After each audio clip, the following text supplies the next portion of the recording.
आइए बढ़ते हैं हमारे फर्स्ट स्टेप की ओर, जिसका नाम है प्रिपरेशन ऑफ सॉइल। प्रिपरेशन यानी तैयार करना, सॉइल मिट्टी को तैयार करना। मिट्टी को तैयार करना है किस चीज के लिए?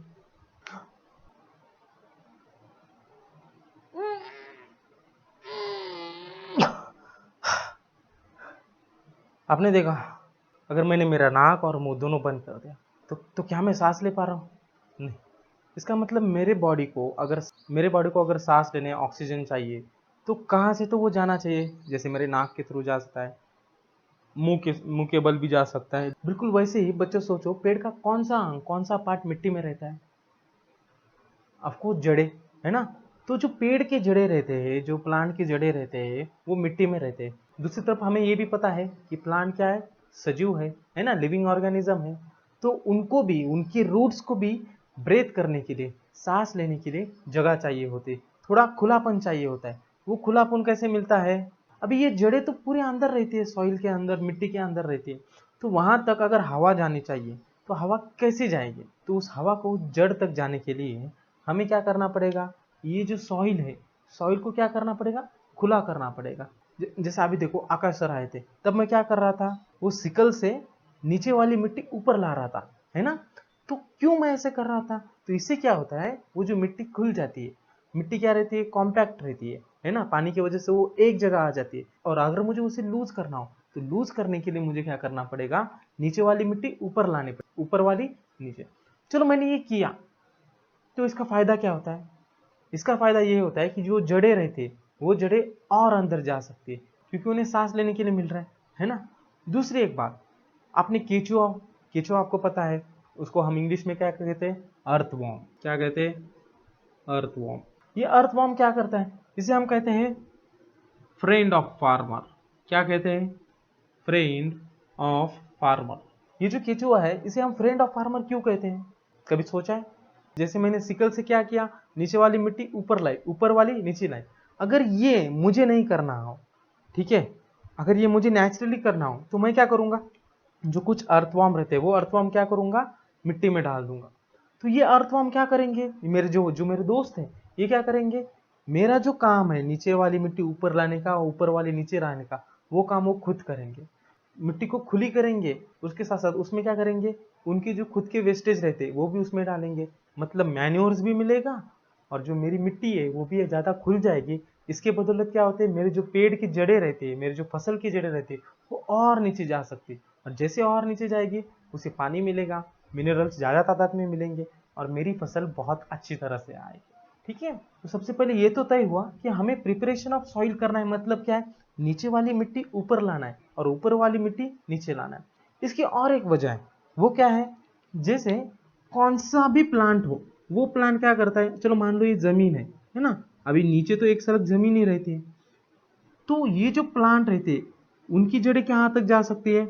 चलो मान लो इस लेवल तक उनकी जड़ें जा सकती है ना? ये जो प्लांट है, ठीक है। तो इस प्लांट को बढ़ने के लिए कुछ सेंटीमीटर तक ही जो मिट्टी रहती है वो काम में आती है, इसके नीचे वाली काम में नहीं आती। तो आपने देखा होगा कि बहुत जगह पे भूकंप होता है। भूकंप में क्या होता है? जमीन फटती है, कहीं कहीं नीचे वाली जमीन ऊपर आती है, ऊपर वाली नीचे जाती है। बहुत सारे प्राणी रहते हैं, हम इंसान में अगर मनुष्य आने हो तो क्या होता है? बहुत सारे प्राणी, इंसान, वो भी क्या होता है, बेचारे जमीन के अंदर गाड़े जाते हैं। चलो मान लो इस जगह पे वो गाड़े गए, है ना? तो हम क्या है? हम लिविंग ऑर्गेनिज्म है। हमें खाने के लिए क्या चाहिए? न्यूट्रिएंट्स। न्यूट्रिएंट्स में क्या रहता है? Carbohydrates, minerals, fats, vitamin. तो मेरे बॉडी के अंदर के जो मिनरल्स रहते हैं, फैट्स रहते हैं, विटामिन रहते हैं, मतलब जो भी न्यूट्रिएंट्स रहते हैं, वो न्यूट्रिएंट्स कहाँ पे? इस मिट्टी में मिल जाते हैं। आपने पढ़ा होगा कि आदमी मिट्टी से बनता है और मिट्टी में ही चला जाता है। इसका मतलब ये है, जब भी हम मरते हैं, मरने के बाद क्या होता है? हमारे बॉडी जितने भी सारे कंपोनेंट्स है वो क्या होते हैं? पूरी मिट्टी में मिल जाते हैं। अभी देख लो, ये जो लेयर है, ये जो कुछ सेंटीमीटर का लेयर है, तो इस लेयर में जितने भी सारे न्यूट्रिएंट्स थे, वो न्यूट्रिएंट्स अभी खत्म हो गए, क्योंकि इस पेड़ ने उसका इस्तेमाल किया। इससे बहुत सारे पेड़ों ने इस लेयर के जो न्यूट्रिएंट्स रहते हैं इसका इस्तेमाल किया। तो कुछ सालों बाद ये जो इस यहाँ के न्यूट्रिएंट्स अभी खत्म हो रहे हैं। और जबकि यहाँ पे नीचे क्वालिटी वाली मिट्टी है जिसमें बहुत सारे न्यूट्रिएंट्स है, ये यहाँ पे। अगर मैंने नीचे वाली मिट्टी ऊपर लाई और ऊपर वाली नीचे, तो उसके बाद जब भी मैं यहाँ पे कौन सा भी एक बीज लगाऊं, तो उस बीज को बहुत सारी अच्छी क्वालिटेटिव न्यूट्रिएंट्स मिलेंगे, कंपोनेंट्स मिलेंगे, जिसकी मदद से उसकी खुद की ग्रोथ बहुत अच्छे तरह से हो पाएगी और हमें यहाँ से प्रोडक्ट भी ज़्यादा तादाद में मिलेगा, है ना। जैसा हम इनपुट देंगे वैसे ही हमें आउटपुट मिलेगा। तो ये loosening and turning of soil के प्रोसेस को, जिसमें नीचे वाली मिट्टी ऊपर लाई जाती है और ऊपर वाली मिट्टी नीचे लाई जाती है, इस प्रोसेस को कहते हैं हम टिलिंग। क्या कहते हैं? टिलिंग। इसको और एक वर्ड है जिसका नाम है प्लॉइंग, PLOUGHING।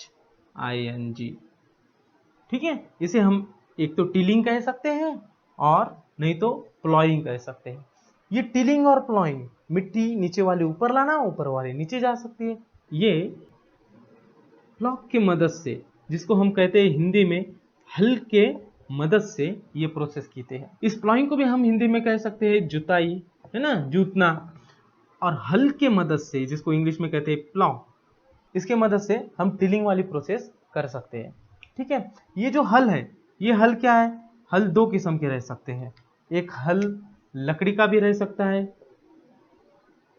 और दूसरा जो हल है वो क्या रहता है? लोहे का हल भी रह सकता है। अब ये जुताई या प्लॉइंग करने के वक्त, या फिर हम उसे टिलिंग कहते हैं, टिलिंग करने के वक्त हमें बहुत बड़े बड़े बड़े ऐसे मिट्टी के ढेर मिलते हैं।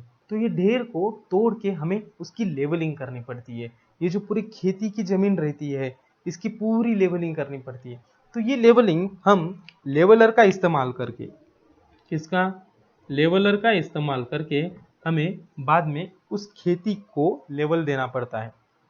अगर मान लो जमीन बहुत ही सूखी हुई है तो उस पे हल चलाने के पहले हमें जमीन को क्या करना पड़ता है? थोड़ी गीली करना पड़ता है। अगर जमीन थोड़ी गीली हुई तो हम हल अच्छी तरह से चला पाएंगे। जमीन लेवल करने का फायदा क्या होता है? इरिगेशन के टाइम अगर मान लो हमने पानी सभी जमीन को एक साथ दिया और कौन सी जमीन का हिस्सा नीचे झुका हुआ है, तो वो झुके वाले हिस्से की तरफ ज्यादा पानी जाएगा। इसीलिए हम क्या करते, पूरी जमीन, पूरे खेत की जमीन को हम क्या करते, लेवल कर देते with the help of leveller.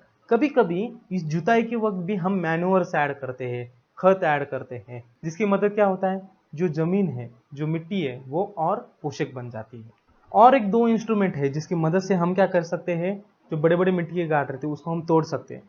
जो दूसरा टूल है उसका नाम है हो। ये भी करीबन हल जैसा रहता है, लेकिन हल दो तरह के रहते हैं। एक इंडियन टाइप का, हमारे भारतीय टाइप का, जो पुराने समय से हम इस्तेमाल करते हुए आए हैं, वो है लकड़ी का हल, और दूसरा है लोहे का हल। लोहे का हल को हम हो कह सकते हैं, मतलब एक तरह का है लोहे का ही हल रहता है, जिससे एनिमल, मतलब प्राणी, बैल की मदद से हम क्या कर सकते हैं, प्लब जैसे पीछे लगा के बैलों के सहारे से हम जुताई कर सकते हैं। ठीक है, तो ये हुआ हो, जैसे डायग्राम में आप देख लो। तीसरा जो है वो है कल्टीवेटर। कल्टीवेटर कल्टीवेटर यानी कुछ भी नहीं, मतलब ट्रैक्टर। अभी ट्रैक्टर तो हम सबको पता है, ट्रैक्टर के पीछे क्या लगा हुआ होता है, आपने जब खेती में देखे हैं तो ऐसे बड़े, जैसे ये जो हाथ है, ये जो हाथ ऐसे रहता है ना, तो ये जो हाथ को मैंने दांत जैसे बनाया और ट्रैक्टर के पीछे ऐसे हल जैसा लगता है ना, और इसकी मदद से वो जुताई करते। ये जो हल जैसे मैंने पीछे लगाया है उसे हम क्या कह सकते हैं, कल्टीवेटर, जो कि क्या, लोहे से बना होता है। कल्टीवेटर का एक फायदा ये है कि इसे मनुष्य बल हमें कम लगता है, मनुष्य बल हमें कम लगता है। और एक फायदा ये है कि कम समय में हम ज्यादा काम कर पाते हैं। ठीक है, ये कल्टीवेटर है, दूसरा हो है, और तीसरा प्लाव। अभी मिट्टी तो रेडी हो गई फसल उगाने के लिए, उसके बाद के जो स्टेप्स है उसे हम कह सकते हैं सोइंग। सोइंग यानी बोना। इस प्रोसेस में हम क्या करते हैं, जो बीज रहते हैं उस बीज को हम बोते हैं। अभी किस तरह से हम बीज बोते हैं, बीज बोने से पहले हमें क्वालिटेटिव बीज उसमें बोना पड़ेगा। अगर चलो मान लो कौन सा बीज फॉल्टी हो तो उससे अच्छा प्रोडक्शन आ सकता है क्या? क्या उससे फसल उग सकती है? नहीं। तो अगर हमने बाजार से कुछ बीज खरीद के लाए और बीज खरीदने के बाद हम वैसे ही नहीं बोते, उसके पहले हम क्या करते हैं, एक बर्तन में पानी लेते हैं और उस पानी से भरे हुए बर्तन में हम वो सारे बीज डाल देते हैं। बीज डालने के बाद अगर वो बीज पूरे क्वालिटेटिव हो तो सारे बीज नीचे डूब जाएंगे, और अगर मान लो उसमें से कुछ बीज है जो बहुत फॉल्टी हो, वो क्या होता है, पानी के ऊपर तैरते हैं। इससे हम क्या कर सकते हैं, जो फॉल्टी बीज है वो हम बाहर निकाल सकते हैं, और जो क्वालिटेटिव बीज है उसका इस्तेमाल हम पानी निचोड़ने के बाद बोने के लिए कर सकते हैं। तो ये जो फॉल्टी बीज रहते हैं, ये फॉल्टी क्यों होते हैं? ये खराब बीज क्यों होते हैं? ये क्या रहते हैं, अंदर से खोखला रहते हैं, अंदर से hollow रहते हैं। मतलब मान लो कोई चूहा हो या कोई कीड़े हो, वो क्या करते हैं, ये बीज खा जाते हैं। तो इससे क्या होता है, अंदर का जो उसका पार्ट रहता है वो पूरा खोखला हो जाता है, और ऐसे बीज हमें बोने के लिए इस्तेमाल नहीं करना चाहिए, क्योंकि इससे कुछ भी उत्पादन नहीं होने वाला है। तो अभी हमारे पास बीज तो तैयार हो गए, एकदम क्वालिटेटिव बीज। तो जैसे हमने टिलिंग की, वैसे ही टिलिंग प्रोसेस में भी दो तरह से हम बीज बो सकते हैं। पहला जो है, जिसका नाम है ट्रेडिशनल वन। ट्रेडिशनल प्रोसेस में क्या रहता है, जैसे जो हल रहता है, हल जैसे आगे आगे आगे चलता है, वैसे ही क्या करता है, जो काश्तकार, जो किसान रहता है, उसके पास एक पनेल रहता है, बहुत बड़ा पनेल रहता है। वो क्या करता है, वो हल के पीछे पीछे पनेल के ऊपर से बीज डालता है। ये जो बीज है वो फनेल के माध्यम से सीधा नीचे मिट्टी में जा मिलते हैं। ठीक है, तो ये हुआ ट्रेडिशनल पार्ट। दूसरा एक आधुनिक तरीका है जिसका नाम है सीड ड्रिल। क्या नाम है, सीड ड्रिल। अभी जैसे भी आप डायग्राम में देख रहे हो, डायग्राम में आपको वही ट्रैक्टर के पीछे जो हम हल लगाते हैं लोहे वाला, इस तरह का, वो आप देख रहे हो, है ना। सीड ड्रिल भी एक उसी तरह से दिखता है, जिसमें क्या रहता है, जो सीड रहते हैं वो मशीन के माध्यम से कुछ डिस्टेंस पे, कुछ फिक्स डिस्टेंस पे बोए जाते हैं। और एक मशीन का इस्तेमाल करने का फायदा ये है, जैसे हम बीज बो रहे हैं, उसके ऊपर से वही मशीन क्या करता है, मिट्टी उसके ऊपर ढक देता है, ताकि कोई और पक्षी, कीटक या कोई जानवर ना खाए। मशीन का इस्तेमाल करने का और एक फायदा ये होता है कि लेबर कॉस्ट हमें कम मिलती है, और कम समय में हम अपना बीज बोने का काम, मतलब सोइंग प्रोसेस पूरा कर सकते हैं।